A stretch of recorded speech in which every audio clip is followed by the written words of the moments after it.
What if the biggest thing stealing your energy right now isn't your schedule, isn't your house, and it isn't your business? Now, it could be, but what if it's fear and anxiety?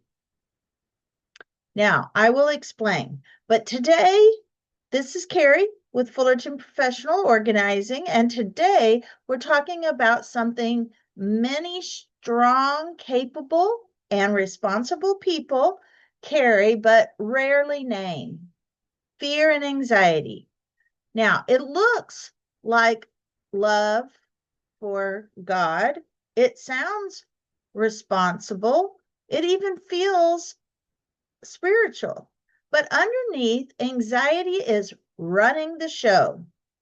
And when anxiety leads, peace leaves.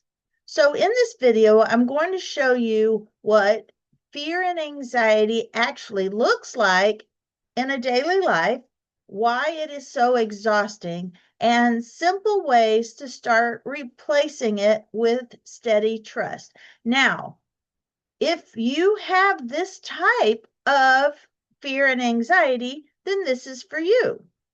If not, then this may be for someone you know, but it's not done perfectly, not done overnight, but in real doable steps. So let's get into it. Okay. Now, first of all, what is fear and anxiety that we're talking about today in this video? When our choices are driven more by what might go wrong than our confidence in our Creator God, it can sound like I have to stay on top of everything or it will fall apart. It also sounds like if I miss something, it will be my fault. Or it could look like I should worry because that means I'm the only one that cares. It often shows up most in the people everyone else depends on. It may show up, fear and anxiety may show up in parents, business owners, caregivers, leaders you love deeply, you take responsibility seriously. It also may be A-type personalities. Firstborn sometimes fall in that category. But you are tired. You take responsibility serious, but you're tired because fear and anxiety is heavy. Now, what is it that drains? Why does anxiety drain trust? Here's what anxiety does: it slowly shifts who you believe is in charge, who's in control. You may say that God is in control, but your nervous system says, I'm in control. So you replay conversations, you over prepare, you try to predict outcomes, you struggle to rest. You are calling it wisdom, but it's a heavy weight. Real trust allows you to be faithful without believing everything depends on you. Now, how this plays out at home. Fear-based fear and anxiety at home may look like this. You're snapping because things aren't done right, a little gripey, difficulty relaxing, you're always tense, feeling resentful that others aren't as serious as you, constantly thinking about what you forgot. Your body is present, your mind is on patrol. Peace disappears. Now, let's see how this plays out possibly at work. You answer messages late at night. You feel guilty taking time off. You think rest will put you behind. You carry the weight of outcomes that are bigger than your actual assignment. And eventually, your joy in the work fades. And sometimes that pressure is put on you by your boss, or it could be, if you're an entrepreneur, you're putting it on yourself. Why we hold on to fear? Because fear feels productive. It feels protective. It feels like you love what you do. But constant fear actually makes us more reactive, more tired, and more controlling. Micromanaging. Have you ever micromanaged someone? Or maybe you micromanage yourself.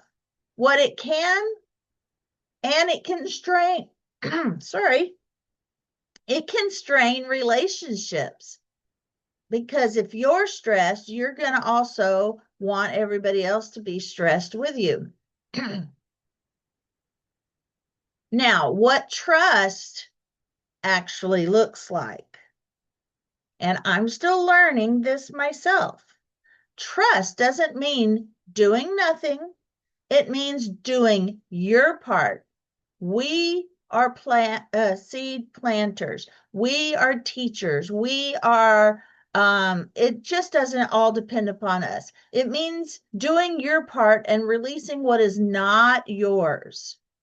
You prepare, you pray, you act wisely, and then you allow God to be God. Trust gives you permission. What does it give you permission to do? It gives you permission to sleep and to rest. Now, practical ways to start decluttering fear and anxiety in your life. Let's make this simple. Here are some small changes that make a real difference. Now, before we get into some of these, I will also say this. I had to learn to read my Bible every day. I learned so much from reading my Bible every day that I actually learned who God really was and how he really cares and what was really my responsibility in this life. And I was able to learn how to let go. Now, do I let go of everything? Am I still learning? Yes. But let's continue with what we have here. 1, notice your fear sentences like, I have to, if I don't, and what if. Awareness is step 1. Number 2 is separate responsibility from outcome. You are responsible for obedience, not to God, not the results. He asks you to do something, you do it, and then you don't worry about what the results are. Number 3, build daily quiet. Even 5 minutes without input resets your nervous system. Prayer time, time reading your Bible. These are things that slow you down. And when you slow down, you're trusting God to make up for what you're not actually doing outside of the Bible and the prayer. Number 4, end your workday on purpose. Write tomorrow's plans. Close that loop. Let your mind rest. Number 5, practice leaving things unfinished. Now, when I say unfinished, now we're not talking about things that are detrimental to your job or to someone's life, or, use some common sense here, but practice leaving things unfinished so you can know what it feels like and that the world is not going to end. Now, let me clarify again. when I say leave things unfinished, I'm talking about simple things like, let me use this as an example. All my life, I grew up feeling like everything you cooked had to be homemade. That was just who we were. Everything was homemade. Well, little by little, I discovered, okay, things can be homemade, but they don't have to be from scratch necessarily. You can buy crescent roll dough, you can put your own homemade filling in it, those type of things. So that's kind of what I'm talking about here with unfinished. Just simple things that in your mind you feel like, oh my goodness, I cannot leave my house without making my bed. And you leave your bed unmade one day and the world doesn't come to an end. Those are things I'm talking about because the world really will keep spinning. Now, what changes when fear loosens? One, you become calmer.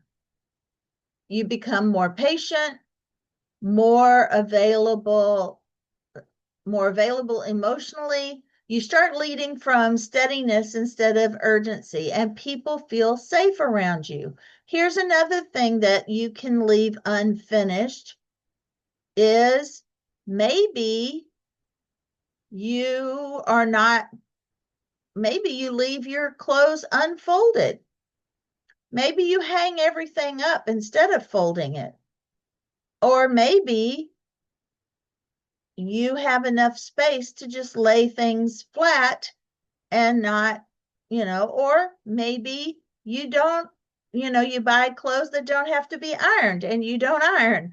There are things that you can leave unfinished and it's not the end of the world. There are a lot of people out there that do not iron their children's clothes, or they find things that don't wrinkle so their kids can put their own clothes away and they throw it in a drawer and it's really okay. The world doesn't end. And if your kid has a wrinkle, it's not the end of the world. Okay. Now, but if it gives you more time to have more rest in your day, then sometimes just throwing some clothes in a drawer is enough. Now, encouragement, let me encourage you. If you carry a lot, this message is for you. God never asked you to replace him. He invited you to walk with him. There is relief in remembering that. Now, I did throw in a lot of things that you could let go of organizationally, but having a home for all of those things, even if you leave it unfolded or if you leave it undone, having a place for it when it needs to be put away gives you a little bit of time. But really, this is about letting go of unreasonable fear and unreasonable anxiety. No one, and if you're striving to be perfect all the time, that's where the stress comes from. Now, fear will always try to sneak back in, but now you can at least recognize it faster. And each time you release it, your trust grows stronger. Not loud, not dramatic, just a little more on the steady side. All right. If this has helped you, tell me in the comments, where does fear and anxiety try to take over most? Is it at home? Is it at work? Or is it just in your thoughts at night? I read every comment, of course, because It helps me know what to teach next and what to do next in the next video. Like this video, give it a thumbs up so more families, busy families, and entrepreneurs and professionals can find it. Subscribe, and I'll walk with you each week as we declutter faith, home, and business. And share this with someone who carries a lot of responsibility on their shoulders. It's not about letting things go that are important, but it's realizing that not every single thing is important. Letting go of control of every situation and let God do the rest. All right, guys. I'll see you on the next video. Thank you for watching.